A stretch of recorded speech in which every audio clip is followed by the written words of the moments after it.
শ্রীমদ্ ভগবত গীতা তৃতীয় অধ্যায় কর্মযোগ। বিষয় কর্মের আবশ্যকতা এবং অর্জুনের মনের সংশয়। অনুবাদ ও বিস্তারিত বর্ণনা। ভগবান শ্রীকৃষ্ণ অর্জুনকে কর্মের গূঢ় রহস্য বোঝাতে গিয়ে বললেন যে এই পৃথিবীতে কোনো মানুষই এক মুহূর্তের জন্য কর্ম না করে থাকতে পারে না। প্রকৃতির গুণের বশবর্তী হয়ে প্রত্যেকটি জীবকেই কোনো না কোনো কাজ করতে হয়। অর্জুন বিভ্রান্ত হয়ে ভেবেছিলেন যে জ্ঞান অর্জন করলেই হয়তো সব শেষ, কিন্তু শ্রীকৃষ্ণ তাকে পরিষ্কার জানিয়ে দিলেন যে কর্মত্যাগ করা আর মোক্ষ লাভ করা এক বিষয় নয়।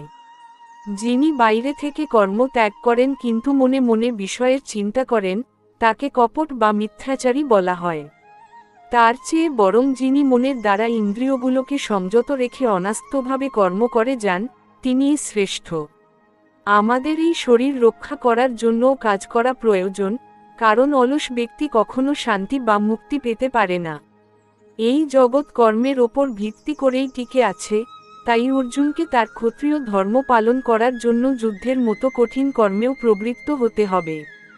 কর্মহীনতা কেবল মানুষের অধঃপতন ডেকে আনে, তাই ফলের আশা ত্যাগ করে সততার সাথে কাজ করে যাওয়াই হলো প্রকৃত কর্মযোগের মূল শিক্ষা।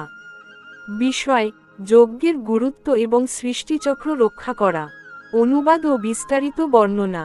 শ্রীকৃষ্ণ সৃষ্টির আদিকালের কথা স্মরণ করিয়ে দিয়ে বললেন যে সৃষ্টিকর্তা ব্রহ্মা যজ্ঞের সাথেই প্রজা সৃষ্টি করেছিলেন এবং বলেছিলেন যে যজ্ঞের মাধ্যমেই তোমাদের উন্নতি হবে। যজ্ঞের দ্বারা দেবতারা সন্তুষ্ট হন এবং বিনিময়ে তারা মানুষের জন্য বৃষ্টি ও অন্ন দান করেন। এই পারস্পরিক আদান প্রদানের মাধ্যমেই সৃষ্টিচক্র সচল থাকে। যে ব্যক্তি দেবতাদের দেওয়া সম্পদ ভোগ করে কিন্তু বিনিময়ে কৃতজ্ঞতা বা যজ্ঞ করে না, সে আসলে একজন চোর। অন্ন থেকে জীবের উৎপত্তি হয়, বৃষ্টি থেকে অন্ন হয় এবং যজ্ঞ থেকে বৃষ্টির সৃষ্টি হয়। এই যজ্ঞ আবার কর্ম থেকেই উৎপন্ন।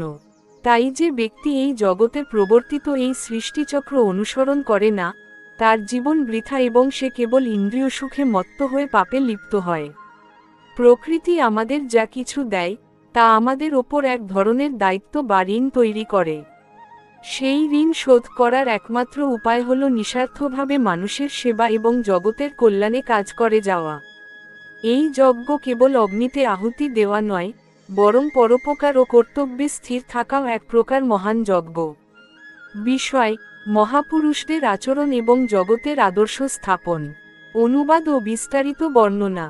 শ্রীকৃষ্ণ অর্জুনকে বললেন যে সাধারণ মানুষ সব সময় সমাজের শ্রেষ্ঠ বা মহাপুরুষদের অনুসরণ করে। একজন নেতা বা শ্রেষ্ঠ ব্যক্তি যা আচরণ করেন এবং তিনি যে পথকে সত্য বলে মেনে নেন, সাধারণ মানুষও সেই পথেই চলতে শুরু করে। শ্রীকৃষ্ণ নিজের উদাহরণ দিয়ে বললেন যে এই ত্রিভুবনে তার নিজের কোনো অপ্রাপ্তি নেই এবং তার কোনো কাজ করার বাধ্যবাধকতাও নেই, তবুও তিনি জগতের কল্যাণের জন্য নিরন্তর কর্ম করে যাচ্ছেন। কারণ তিনি যদি কর্ম করা বন্ধ করে দেন, তবে সাধারণ মানুষও অলস হয়ে পড়বে এবং সারা পৃথিবীতে বিশৃঙ্খলা ও বিনাশ নেমে আসবে।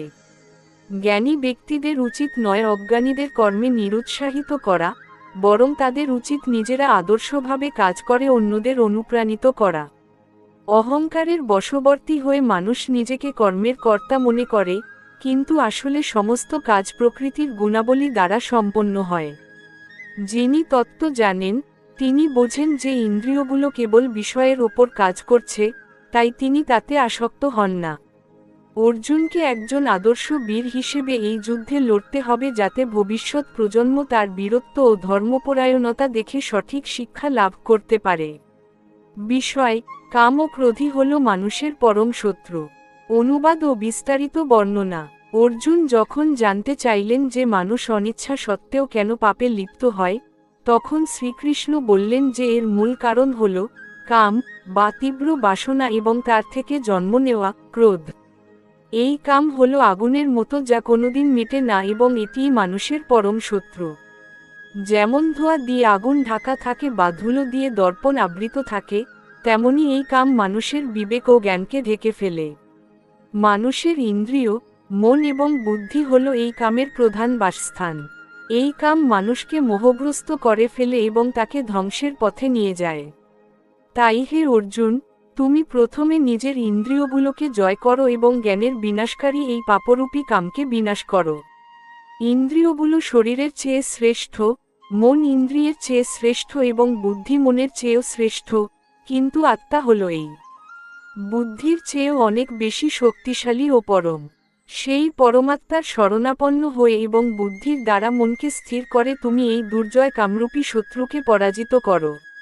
মনের ভেতরের এই লড়াই জয় করতে পারলেই তুমি কুরুক্ষেত্রের ময়দানেও জয়ী হতে পারবে।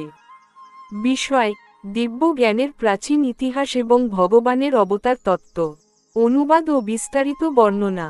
ভগবান শ্রীকৃষ্ণ অর্জুনকে এই পরম জ্ঞানের প্রাচীনত্বের কথা বর্ণনা করে বললেন যে, এই অবিনাশী যোগবিদ্যা আমি সৃষ্টির আদিতে সূর্যদেব বিবস্বানকে দান করেছিলাম। সূর্য তার পুত্র মনুকে এবং মনু তার পুত্র ইক্ষ্বাকুকে এই জ্ঞান প্রদান করেছিলেন। এভাবেই পরম্পরাক্রমে রাজর্ষিরা এই জ্ঞান লাভ করেছিলেন, কিন্তু কালের বিবর্তনে এই মহান যোগবিদ্যা পৃথিবী থেকে প্রায় বিলুপ্ত হয়ে গিয়েছিল।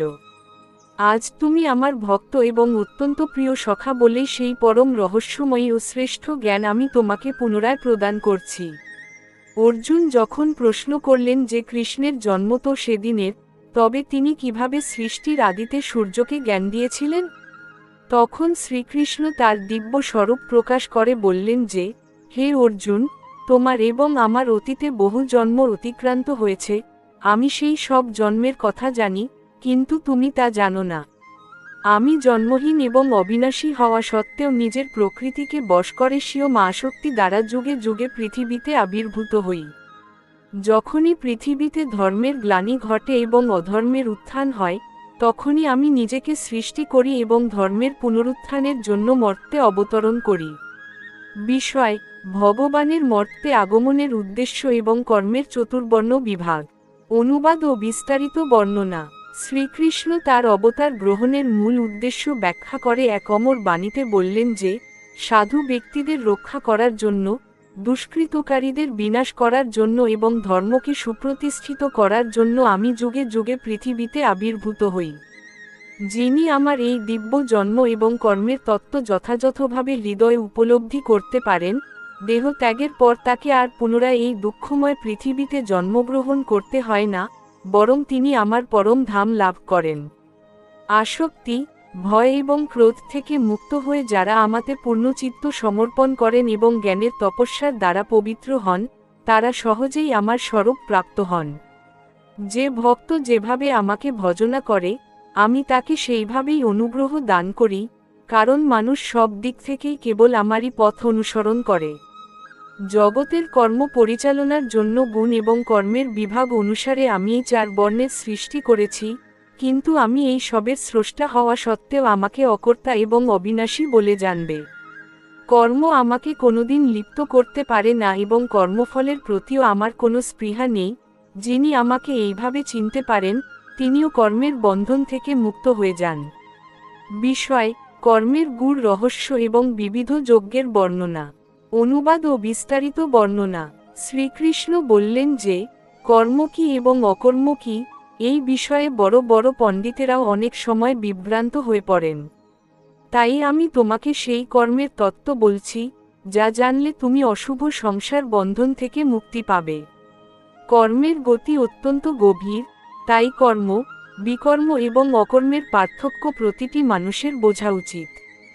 যিনি কর্মের মধ্যে অকর্ম এবং অকর্মের মধ্যে কর্ম দেখতে পান, তিনিই মানুষের মধ্যে প্রকৃত বুদ্ধিমান এবং তিনিই সকল কর্ম করেও যোগস্থ থাকতে পারেন। যার সমস্ত কাজ কামনা ও সংকল্প বর্জিত এবং যার কর্মসমূহ জ্ঞানের অগ্নি দ্বারা দগ্ধ হয়েছে, জ্ঞানীগণ তাকে পণ্ডিত বলে সম্বোধন করেন। এরপর শ্রীকৃষ্ণ বিভিন্ন প্রকার যজ্ঞের কথা বললেন। কেউ দ্রব্যযজ্ঞ করেন, কেউ তপযজ্ঞ করেন, আবার কেউ প্রাণায়াম বা যোগযজ্ঞের মাধ্যমে পরমাত্মার আরাধনা করেন। কিন্তু এই সব যজ্ঞের মধ্যে জ্ঞানযজ্ঞই হল সর্বশ্রেষ্ঠ, কারণ সমস্ত কর্মের চূড়ান্ত সমাপ্তি ঘটে পরম জ্ঞানে। যজ্ঞ করার পর যে অমৃত রূপ অবশেষ থাকে, তা গ্রহণ করলে মানুষ সনাতন রুক্ষ লাভ করে, আর যে যজ্ঞ করে না, তার জন্য এই লোক বা পরলোক কোথাও কোনো সুখের স্থান নেই। বিষয়: জ্ঞানের মহিমা এবং সংশয় দূর করার উপায়। অনুবাদ ও বিস্তারিত বর্ণনা। শ্রীকৃষ্ণ অর্জুনকে জ্ঞানের অসীম শক্তির কথা স্মরণ করিয়ে দিয়ে বললেন যে, এই পৃথিবীতে জ্ঞানের মতো পবিত্র আর দ্বিতীয় কিছুই নেই। যিনি দীর্ঘকাল যোগের দ্বারা নিজেকে পবিত্র করেছেন, তিনি নিজের অন্তরেই সেই পরম সত্যের সন্ধান পান। শ্রদ্ধাবান ব্যক্তি, যিনি ইন্দ্রিয় জয় করেছেন এবং যিনি একাগ্রচিত্তে পরমেশ্বরে মগ্ন থাকেন, তিনি এই দিব্য জ্ঞান লাভ করতে পারেন। আর জ্ঞান লাভ করার সাথে সাথেই তিনি পরম শান্তি প্রাপ্ত হন।